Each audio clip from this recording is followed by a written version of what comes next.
অ্যাবস্টেনের ব্ল্যাকমেলের হাত থেকে রক্ষা পায়নি বিশ্বের একসময়ের সবচেয়ে ধনী ব্যক্তিটিও।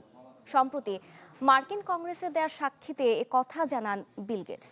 বলেন, বিবাহ বহির্ভূত সম্পর্কের সুযোগ নিয়ে তাকে ব্ল্যাকমেল করেছিল যৌন অপরাধী অ্যাবস্টেন।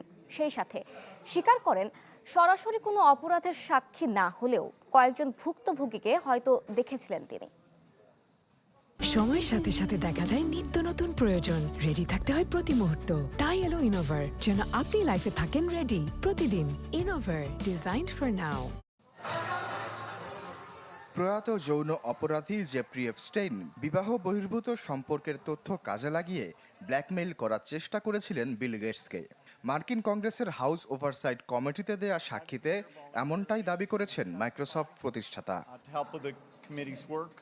তিনি বলেন, সরাসরি ব্ল্যাকমেইলের শিকার না হলেও এপস্টেইনের রেখে যাওয়া ড্রাফট ইমেল বিশ্লেষণে তার ধারণা হয়েছে পরিকল্পনা সেদিকেই এগোচ্ছিল। গেল 10 জন কমিটির সামনে প্রায় 6 ঘন্টা ধরে সাক্ষ্য দেন 70 বছর বয়সী গেটস।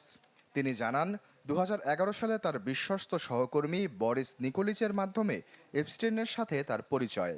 তখন তিনি জানতেন এপস্টেইনের যৌন অপরাধে সাজা হওয়ার ইতিহাস আছে।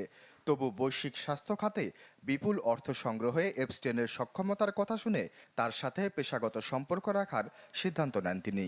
এপস্টেইনের দ্বীপ বা সামাজিক অনুষ্ঠানের আমন্ত্রণ প্রত্যাখ্যান করলেও সেই সম্পর্ক রাখার বিষয়ে অনুশোচনা প্রকাশ করেন গেটস।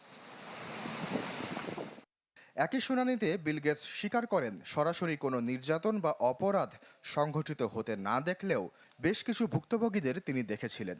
তিনি জানান, এপস্টেইনের ব্যক্তিগত বিমানে বৈঠকের শেষে তিনি কয়েকজন নারী কর্মীকে দেখেছিলেন এবং সেক্ষেত্রে তিনি ভুক্তভোগীর সান্নিধ্যেও থাকতে পারেন।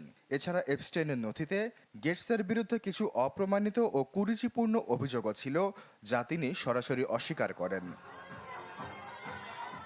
একই দিন প্রকাশিত হয় এপস্টেইনের দীর্ঘদিনের সহকারী লেসলি গ্রাফের সাক্ষ্য।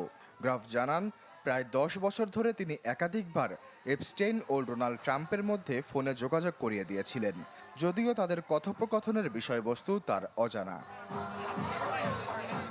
আশ্বাস চৌধুরী, চ্যানেল 24।